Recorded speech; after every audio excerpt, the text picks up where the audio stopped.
مسلسل کئی گھنٹے چلنے کے بعد اگلے روز میں خضر آباد کے قریب پہنچا۔ خضر آباد ہمارے قصبے قائکی سے کوئی 24 میل کے فاصلے پر واقع ہے۔ خاصا بڑا گاؤں ہے، ریلوے لائن پاس سے گزرتی ہے۔ گاؤں تک پہنچنے کے لیے دریائے سیہوں عبور کرنا پڑتا ہے۔ قریب پہنچا تو دیکھا کہ روسی فوج نے گاؤں کو گھیر رکھا ہے، کوئی 1000-1500 فوجی ہوں گے۔ بعد ازاں پتہ چلا کہ خضر آباد میں بھی کمیونسٹوں اور اسلام اور رسول اکرم صلی اللہ علیہ وسلم کی شان اقدس میں گستاخی اور دریدہ دہنی کی تھی۔ چنانچہ عوام نے مشتعل ہو کر ان کی تکہ بوٹی کر ڈالی، ریلوے لائن اکھاڑ ڈالی اور بغاوت کا پرچم بلند کر دیا۔ روسی فوج انہیں کچلنے آئی تھی۔ فوج کا پہرا بڑا سخت تھا، روسی جگہ جگہ رائفلیں تانے کھڑے تھے اور کوئی شخص ان سے بچ کر نہ جا سکتا تھا۔ میں ایک انتہائی پریشان کن مشکل میں پڑ گیا۔ یہاں سے واپس جا سکتا تھا، نہ بھاگ سکتا تھا، نہ چھپنے ہی کی کوئی جگہ تھی۔ اس روز میں نے پہلی بار موت کو اپنے سر پر کھڑے دیکھا۔ فوجیوں کو دیکھ کر تھوڑی دیر کے لیے ٹھٹکا اور پھر زبان پر ایمان مجمل اور مصفل بے اختیار جاری ہو گئے اور ایک عجیب عالم خود فراموشی طاری ہو گئی۔ قدم اٹھائے اور چل پڑا۔ ہوش و حواس ٹھکانے ہوئے تو دیکھا فوجی بہت دور پیچھے رہ گئے ہیں۔ فی الواقع یہ ایک حیران کن تجربہ تھا۔ میں آج تک یہ سمجھنے سے قاصر ہوں کہ جس راستے پر قدم قدم پر روسی فوج کے سپاہی پہرا دے رہے تھے، وہ ان کی نگاہوں سے بچ کر کیسے نکل آیا۔ اسی شام اوچی پہنچا۔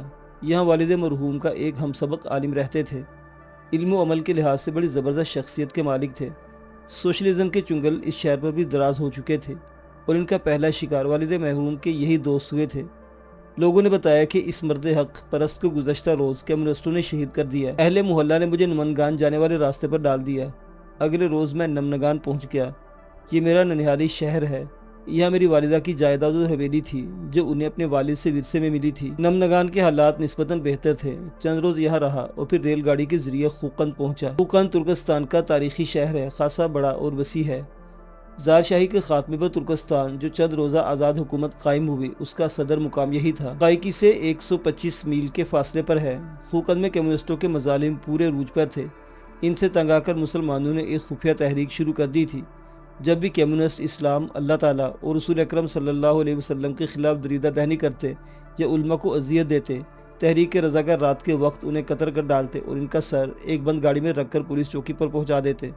ساتھ ہی ایک رکا چھوڑ جاتے جس میں کچھ اس قسم کی عبارت ہوتی تھی: تم لوگ دین کے خلاف بہتان ترازی اور حضرہ سرائی کرتے ہو اور ہمارے علماء کو اپنی خرافات کا جواب دینے کا موقع نہیں دیتے، ہمارے بچوں کو اسلام سے بدظن کرتے ہو، اب ہم تم سے اسی طرح نپٹیں گے۔ مسلمانوں کی اس جوابی تحریک سے کمیونسٹوں میں خوف و ہراس کی زبردست لہر دوڑ گئی تھی۔ کوئی کمیونسٹ اپنی جان محفوظ نہ سمجھتا تھا۔ ادھر رات ہوتی، ادھر وہ اپنے گھروں میں دبک جاتے۔ آخرکار مسجدوں اور بازاروں میں اعلان کروایا گیا کہ کسی شخص کو زبردستی کمیونسٹ نہیں بنایا جائے گا۔ وہ کمیونسٹ پارٹی میں شامل ہوتا یا نہیں، یہ اس کی اپنی ثواب دید اور مرضی پر منحصر ہے۔ نیز روحانیوں کو بھی راشن کارڈ جاری کیے جائیں گے۔ اگرچہ کمیونسٹوں نے محض ایک چال چلی تھی، تاہم میری طرح اور بہت سے سادہ دل لوگ بھی اس اعلان سے مطمئن ہو گئے۔ میں نے فیصلہ کیا کہ یہیں رہ کر علم دین حاصل کروں گا۔ شیخ محمد جان خوقند کے مشہور عالم تھے، میرے نانا کے شاگرد اور والد مرحوم کے ہم سبق رہ چکے تھے۔ کمیونسٹوں نے اپنے گھر میں نظر بند کر رکھا تھا۔ اس اعلان کے بعد ان کی خدمت میں حاضر ہوا، اپنا تعارف کروایا اور عرض کی، میں یہی رہ کر دینی تعلیم حاصل کرنا چاہتا ہوں۔ شیخ کچھ دیر خاموش رہے، پھر فرمایا، بیٹا، دینی تعلیم کی تحصیل ممنوع قرار دی جا چکی ہے۔ صرف ایک صورت ہے، تم دن بھر نہ صحیح آدھا دن ہی شہر میں محنت مزدوری کرو، اس طرح تمہیں میرے یہاں رہنے کا بہانہ مل جائے گا۔ میں نے اس تجویز سے اتفاق کیا۔ دن بھر محنت مشقت کرتا اور رات کو شیخ سے علم دین حاصل کرتا۔ شیخ محمد جان کمیونزم کے نظریہ الہاد پر گہری نظر رکھتے تھے۔ تعلیم دیتے وقت سب سے زیادہ زور اسی پر دیتے۔ کمیونسٹ جو دعوے کرتے اور اسلام پر جو بہتان گھڑتے، ان کا پردہ بڑے قوی دلائل سے چاک کرتے۔ مجھے خوقند میں وارد ہوئے تیسرا مہینہ جا رہا تھا کہ کمیونسٹوں نے اپنی اسلام دشمن سرگرمیاں پھر سے شروع کر دی۔ کمیونسٹ حکومت نے پوری آبادی کو محلہ وار فہرست مرتب کی اور اسلام پسند شہریوں کی کڑی نگرانی کرنے لگے۔ عوامی پولیس میں شہر کے گنڈے اور بدماش بھرتی کیے اور ان کے ذریعے اہل دین کو ڈرانے دھمکانے اور زد و کوب کرنے کا سلسلہ شروع کر دیا۔ پھر گرفتاریوں اور اعتراف جرم کا وسیع شیطانی چکر چل پڑا۔ 70-80 آدمی روزانہ غائب ہونے لگے۔ میں خوقند کے متعدد بچے کچے علماء کی خدمت میں حاضر ہوا۔ ان سے اس نازک و سنگین صورتحال کا ذکر کیا اور رہنمائی چاہی، مگر وہ لوگ بالکل مایوس اور بے بس ہو چکے تھے۔ اکثر کا جواب یہی تھا، بیٹا، ہم لوگ تو موت اور شہادت کی گھڑیاں گن رہے ہیں۔ اب کمیونسٹ بالکل بے لگام ہو چکے تھے۔ وہ احتیاط جو خفیہ تحریک کی وجہ سے انہوں نے چند روز کے لیے اختیار کی تھی بالائے طاق رکھ دی گئی تھی۔ عوام بڑی حد تک لیڈرشپ سے محروم کر دیے گئے تھے، اس لیے اب احتیاط کی ضرورت باقی بھی نہ رہی۔ عام مسلمانوں میں جوش و خروش کے بجائے دہشت پھیلی ہوئی تھی۔ ان کے حوصلے پست ہو چکے تھے اور قوت مزاحمت جواب دے گئی تھی۔ کسی شخص کی جان اور عزت محفوظ نہ تھی۔ میرے پاس ایک قرآن کریم تھا جس کے کچھ اوراق پھٹ گئے تھے۔ میں ایک جلد ساز کی دکان پر گیا۔ یہ دکان ٹوپی بازار میں تھی جو خوقند کی جامع مسجد کے شمال مغرب میں واقع ہے۔ جلد ساز قرآن شریف کے اوراق درست کر رہا تھا کہ ایک کمیونسٹ آیا اور بولا، کیا میری کتابوں کی جلد تیار ہو گئی ہے؟ 1 گھنٹے کا کام باقی ہے، تیار کر کے پہنچا دوں گا۔ یہ تمہارے ہاتھ میں کیا ہے؟ اسے جلد ساز سے سوال کیا۔ یہ جلد ساز گھبرا گیا۔ یہ قرآن شریف ہے، بس 10 منٹ کا کام باقی ہے، پھر آپ کا کام پورا کر دوں گا۔ اس نے لجاجت بھرے لہجے میں کہا۔ کیمنس غضبناک ہو گیا، اس کے آنکھوں میں خون اتر آیا۔ جھپٹا مار کر قرآن شریف جلد ساز کے ہاتھ سے چھین لیا اور چلایا، اس خرافات کے لیے تم نے میرا کام روک رکھا ہے، معاذ اللہ! اور پھر قرآن شریف کو باہر سڑک پر دے مارا۔ اف میرے خدا! میرا خون کھول اٹھا۔ پھر جیسے بے بسی نے میرے ہاتھ پاؤں جکڑ لیے، خون کا گھونٹ پی کر رہ گیا۔ چپ چاپ اٹھا، قرآن شریف جا کر اٹھایا، اسے بار بار چوما۔ اس خیال سے دل بھر آیا کہ ہم مسلمانوں کی دو ہمتی اور ذوف ایمانی یہاں تک پہنچ چکی ہے کہ دشمن کھلے عام کتاب الہی کی توہین کرتے پھر رہے ہیں اور ہم اس کی آن پر جان بھی نہیں دے سکتے۔ اتنے میں وہ بدماش دکان سے نکل کر چل کھڑا ہوا۔ میں نے جلد ساز کی اجرت ادا کی اور اس کے پیچھے پیچھے ہو لیا۔ کچھ فاصلے پر تھانہ تھا۔ جو ہی وہ تھانے کے قریب پہنچا، میں نے اس کا ہاتھ پکڑ لیا اور کھینچ کر تھانے میں لے گیا۔ تھانہ دار کو سارا ماجرا سنایا۔ اس بدبخت کی جسارت پر احتجاج کیا۔ میں نے کہا، اس شخص نے حکومت کے احکام کی صریح خلاف ورزی کی ہے۔ خود حکومت اعلان کر چکی ہے کہ کوئی کمیونسٹ دین کے خلاف نہ کوئی نازیبا حرکت کرے گا، نہ کسی کو جبراً ملحد بنائے گا۔ اس شخص کو اس مذموم حرکت کی سزا دی جائے۔ تھانے دار نے میری شکایت پر کان تک نہ دھرا، بلکہ الٹا مجھے کو ڈانٹنے لگا اور کہنے لگا، ہمارے پاس کیا لینے آئے ہو؟ اپنے خدا کے پاس جاؤ جس کے نام پر تم مر جانے کا عقیدہ رکھتے ہو۔ تھانے سے نکل کر جامع مسجد پہنچا۔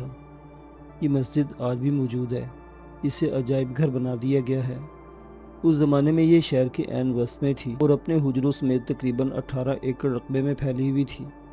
نہایت خوبصورت مسجد تھی اور بے شمار ستونوں پر تعمیر کی گئی تھی۔ مسجد کے شمال میں بڑی سڑک تھی جس پر مسجد کی وقف دکانیں تھیں۔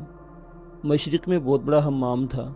اس مسجد میں خوقند کے امیر خود نماز پڑھایا کرتے تھے یا پھر شیخ الاسلام ان کی نیابت کا فرض انجام دیتے۔ اس آخری دور میں شیخ الاسلام تورا خان داملہ تھے۔ ہفتے میں 1 دن واز فرماتے۔ کمیونسٹوں نے ابھی تک ان پر ہاتھ نہیں ڈالا تھا، البتہ موقع کے منتظر تھے اور ان کے خلاف ریشہ دبانیاں شروع کر دی تھی۔ ایک شخص کو باقاعدہ ان پر متعین کر رکھا تھا جو ان کی نقل و حرکت اور ان کے پاس آنے جانے والوں پر نظر رکھتا تھا۔ یہ شخص ایک افغانی تھا، بڑا ہی باتونی اور خوش گفتار، دیکھنے میں بے حد خدا رسیدہ نظر آتا، لمبی داڑھی، پیشانی پر بڑا سا گٹا، نماز باجماعت کبھی ناغہ نہ ہوتی۔ صبح کی نماز میں سب سے پہلے آتا، ستونوں کی آڑ میں کھڑا ہو جاتا اور دیر تک طویل قرات کے ساتھ سنتے پڑھتا رہتا۔ اس دوران میں ہر آنے والے پر اس کی نظر رہتی۔ مسجد میں افغانی لباس پہن کر آتا اور باہر مقامی لباس میں چلتا پھرتا۔ مجھے اس شخص کی حرکتیں اور احوال مشکوک سے محسوس ہوئے، چنانچہ میں اس کے تجسس میں لگ گیا۔ پتہ چلا کہ آج جناب کو کمیونسٹ پارٹی کی طرف سے تورا خان داملہ پر مسلط کیا گیا ہے۔ جناب والا نہ صرف تورا خان داملہ کے خلاف جاسوسی کرتے ہیں بلکہ ان کے ملاقاتیوں اور ہجرت کے افغانستان جانے والوں کا بھی سراغ لگاتے ہیں۔ میں آسپرا گزری میں منتقل ہو گیا۔ یہ خوقند کا ایک محلہ ہے۔ اس محلے کی مسجد بڑی خوبصورت، حجرے بڑے شاندار ہیں۔ مجھے ایک حجرہ رہنے کو مل گیا، تاہم میں نماز بالعموم جامع مسجد ہی میں پڑھتا۔ ایک روز نماز جمعہ کے بعد کچھ لوگ تورا خان داملہ کے مدرسے میں آئے۔ افغانی گماشتہ بھی ان کے ساتھ تھا۔ میں بھی لوگوں کے پیچھے پیچھے تورا خان کی خدمت میں پہنچ گیا۔ تورا خان کو جب پتہ چلا کہ میں ان کے استاد حضرت غیاث الدین ایشاں کا نواسا اور ہم سبق خواجہ خان کا بیٹا ہوں تو بڑی شفقت سے پیش آئے، میری پیشانی چومی اور دیر تک گھر والوں کا حال احوال پوچھتے رہے۔ پھر نمگنگان کے بعض مشہور علماء کا نام لے کر دریافت کیا وہ آج کل کس حال میں ہیں۔ جب میں نے بتایا کہ ان سب کو کمیونسٹوں نے یا تو شہید کر دیا یا جلا وطن، تو محفل پر غمناک خاموشی طاری ہو گئی۔ میں نے شیخ سے اجازت چاہی تو پوچھا، آپ کہاں مقیم ہے؟ مدرسہ میر عالم میں ایک حجرہ لیا ہے۔ میں نے عرض کیا، صحیح پتہ اس افغانی کی وجہ سے نہیں بتایا۔ مدرسہ میر عالم اسلامی دور حکومت کا ایک عظیم الشان دارالعلوم تھا جس میں ہزاروں طلبہ پڑھا کرتے تھے۔ اساتذہ اور طلبہ کے لیے مدرسے کے ساتھ ہی ایک وسیع اقامت گاہ تھی آج کل یہ مدرسہ اور اس کی اقامت گاہ سوشلسٹ مزدوروں اور مختلف شہروں سے آنے والے روسی مسافروں کی رہائش گاہ بنی ہوئی ہے۔ طورا خان داملہ مجھے اکثر اپنے ساتھ گھر لے جاتے اور بڑی شفقت فرماتے۔ ایک روز وہی افغانی گماشتہ مجھے با اصرار اپنے حجرے میں لے گیا۔ ترکستان میں حجرے بالعموم 2 حصوں پر مشتمل ہوتے ہیں۔ اس سے مجھے پہلے حصے میں بٹھایا اور خود دوسرے حصے میں لباس تبدیل کرنے چلا گیا۔ اتفاق سے میز پر رکھے ہوئے کاغذات اٹھانے یاد نہ رہے۔ میری نظر ایک کاغذ پر پڑی، اس پر طورا خان داملہ کا نام لکھا ہوا تھا۔ کاغذ اٹھا کر دیکھا تو علماء کی ایک پوری فہرست تھی۔ میں نے کاغذ فوراً اپنی جیب میں ڈال لیا۔ اتنے میں افغانی گھبرایا ہوا آیا، جلدی جلدی کاغذات سمیٹے اور اندر چلا گیا۔ تھوڑی دیر بعد واپس آیا، بظاہر بڑے اتفاق سے باتیں کرتا رہا اور میری خاطر توازی بھی کی۔ افغانی کے متعلق میرے شبہات درست نکلے۔ میں نے کاغذ طورا خان داملہ کی خدمت میں پیش کیا۔ انہوں نے ایک نظر اس پر ڈالی، مجھے دعائیں دی اور کاغذ اپنے پاس رکھ لیا۔ 2-3 دن کے بعد افغانی غائب ہو گیا۔ غالباً مجاہدین نے اسے اچک کر ٹھکانے لگا دیا۔ میں نے طورا خان داملہ سے گزارش کی کہ میں شرح عقائد نسبی کا درس لینا چاہتا ہوں۔ فرمایا، ہمیں فقہ اکبر اور قصیدہ اعمالی ایسی کتابیں پڑھنی چاہیے۔ عوام کو اسلام کے بنیادی عقائد سے آگاہ کرنے کی اشد ضرورت ہے۔ اس طرح ہم کمیونزم کے مبادی اور مادہ پرستی کے اصولوں کی تردید بھی کر سکتے ہیں۔ آج کے دور میں یونانی فلسفہ کسی کام نہیں آ سکتا، اس پر ہمیں اپنا وقت اور صلاحیتیں ضائع نہیں کرنی چاہیے۔ میں نے عرض کیا، جیسے آپ پسند فرمائیں، فقیر کو منظور ہے۔ فرمایا، عشاء کے بعد غریب خانے پر آ جایا کرو۔ ارشاد کے مطابق حاضری خدمت رہنے لگا۔ 21 دن کی تربیت کے بعد مجھے ٹوپی بازار کی مسجد میں امامت پر مامور کر دیا۔ ٹوپی بازار کے محلے میں یہودی بھی رہتے تھے اور ارمنی بھی۔ علاوہ بری کمیونسٹوں کا ایک ادارہ بھی تھا۔ نماز صبح کے بعد میں قرآن کریم کا درس بھی دیتا اور اسلام کے بنیادی عقائد بھی بیان کرتا۔ درس و تقریریں خاصی مفید اور مؤثر ثابت ہوئی۔ کمیونسٹوں کو یہ بات بالکل بری طرح کھٹکی۔ آخر ان کے اشارے پر محلے پر یہ سوال کھڑا کر دیا گیا کہ امام صاحب بالغ بھی ہے یا نہیں، کیونکہ ان کی داڑھی مونچھ تو ہے نہیں۔ میں نے طورا خان داملہ کی خدمت میں حاضر ہو کر سارا قصہ سنایا۔ فرمایا، محلے کی کسی آدمی کو نماز کے لیے آگے کر دیا کریں، البتہ درس جاری رکھیں۔ استاد کے مشورے پر عمل کیا۔ چند روز اطمینان سے گزر گئے۔ محلے کے بچے بھی آنے لگے۔ اس طرح ایک چھوٹا سا مکتب بھی کھل گیا۔ اب میرے پاسپورٹ اور پرمٹ کا مسئلہ کھڑا کر دیا گیا۔ واضح ہے کہ سوشلسٹوں نے حکومت پر قبضہ کرنے کے بعد ملک کے اندر ایک جگہ سے دوسری جگہ جانے کے لیے پرمٹ سسٹم رائج کر دیا تھا۔ تاہم انہی کمیونسٹوں میں سے ایک شخص نے معاملہ رفع دفع کروایا۔ کمیونسٹ اسلامی تعلیمات کو بے اثر سایہ ثابت کرنے کے لیے علماء سے حجت بازی کرتے، دین کا مذاق اور تمسخر اڑاتے، وجود باری تعالیٰ پر الٹی سیدھی بحثیں کرتے۔ مدرسہ بیگ کے صدر محی الدین مخدوم کی تقریر بڑی مؤثر ہوتی، لوگوں پر بالعموم رقت طاری ہو جاتی۔ کمیونسٹوں کی دین دشمن سرگرمیوں نے علماء کو جیسے جھنجھوڑ کر بیدار کر دیا۔ انہوں نے نتائج کی پرواہ نہ کرتے ہوئے تبلیغ و اشاعت دین کا سلسلہ اثر نو شروع کر دیا۔ تبلیغی پروگرام مرتب کیے جانے لگے۔ کمیونسٹوں کے لیے ایسی سرگرمیاں ناقابل برداشت تھی، چنانچہ پکڑ دھکڑ اور دار و گیر کا سلسلہ اور تیز ہو گیا۔ باقی ماندہ جرری اور حق گو علماء راتوں رات غائب ہونے لگے۔ آدھی رات کے وقت دروازے پر دستک ہوتی، دروازہ کھلتا، خفیہ پولیس کے آدمی دروازے پر کھڑے ہوتے، مطلوبہ شخص کو بند گاڑی میں بٹھاتے اور لے جاتے۔ گھر والوں سے کہہ دیتے کہ 2-4 روز میں واپس آ جائیں گے۔ ہفتے 2 ہفتے بعد خبر ملتی کہ انہیں جلا وطن کر دیا گیا ہے، اور جلا وطنی کے معنی یہ تھے کہ سائبیریا کے برفیلے جہنم میں بھیج دیا گیا ہے۔ ٹوپی مسجد میں میرے درس و تدریس کا سلسلہ بدستور جاری تھا۔ چنانچہ پارٹی کے اجلاس میں مجھے اغوا کرنے کی قرارداد منظور کی۔ رات کے 3 بجے ایک نوجوان نے آ کر مجھے خبر کر دی۔ یہ شخص کمیونسٹ لیگ کا کارکن تھا، بظاہر کٹر کمیونسٹ تھا، لیکن در پردہ ملک کی صورتحال سے سخت اندوگی تھا اور میرا گہرا دوست بن گیا تھا۔ اسی کی کوشش سے میرے پاسپورٹ اور پرمٹ کا معاملہ رفع دفع ہوا تھا۔ چنانچہ میری نگرانی شروع کر دی گئی تاکہ میں بھاگنے نہ پاؤں۔ انہی دوست کا ایک نابینا چچا میر ایوب تھا۔ یہ حضرت صبح سویرے میرے حجرے میں نازل ہوئے اور فقہی مسائل چھیڑ دیے۔ 11 بجے کے قریب میرا نوجوان دوست آ گیا، آہستہ سے دروازے پر دستک دی۔ میں نے دروازہ کھولا تو اس نے دیکھا چچا صاحب تشریف فرما ہے۔ مجھے باہر آنے کا اشارہ کیا۔ باہر گیا تو کہا، وہ لوگ آج ہی کسی وقت آپ کو پکڑنے کا پختہ فیصلہ کر چکے ہیں۔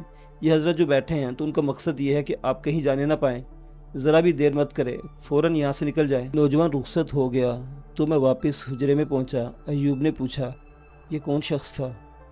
محلے کے ایک شریر کمیونسٹ کا لڑکا، میں نے جواب دیا۔ پھر امی جان کا عطا کردہ بستر اٹھایا اور چپکے سے باہر نکل آیا۔ یہاں سے مدرسہ خشتن میں پہنچا۔ اس مدرسے کے طالب علم عبد المالک قاری تھے۔ قاری صاحب پاتیو کے رہنے والے تھے، جو ان جان سے 4 فرسخ کے فاصلے پر ہے۔ میرے گہرے دوست تھے۔ انہوں نے میرا تعارف ایک حافظ صاحب سے کرایا۔ یہ صاحب مجاہدین کے آدمی تھے جنہوں نے تاجکستان کے پہاڑوں میں کمیونسٹوں کے خلاف جنگ چھیڑ رکھی تھی۔ بچوں کو قرآن پڑھاتے تھے، ناظرہ بھی اور حفظ سے بھی، مگر اصل کام نوجوانوں کو کمیونسٹوں کے خلاف فکری اسلحے سے لیس کرنا تھا۔ ان کا انداز بیاں بڑا شگفتہ اور دل نشیں تھا۔ میں یہاں تقریباً 1 ہفتہ رہا۔ اس عرصے میں خوقند ایک زبردست ہلچل سے ہمکنار رہا۔ سینکڑوں علماء جلا وطن اور ہزاروں مسلمان شہید کر دیے گئے۔ اس کا رد عمل بھی بڑا سخت ہوا۔ 10,000 سے زائد روسی و کمیونسٹ جہنم رسید ہو گئے۔ ان دنوں خوقند میں موت بڑی ارزاں تھی۔ مسلمانوں نے طے کر لیا تھا کہ وہ یا تو کمیونسٹوں کو ختم کر دیں گے یا خود مر جائیں گے۔ اب کمیونسٹوں کا گھیرا تنگ تر ہوتا جا رہا تھا۔ میں نے سمرقند جانے کا فیصلہ کر لیا۔ روانہ ہوتے وقت قاری صاحب نے تقریباً 20 سیر چاول دیے کہ سمرقند میں بیچ دینا، تمہارا سفر کا خرچ نکل آئے گا۔ سمرقند میں اپنے ایک دوست کا پتہ بھی دیا۔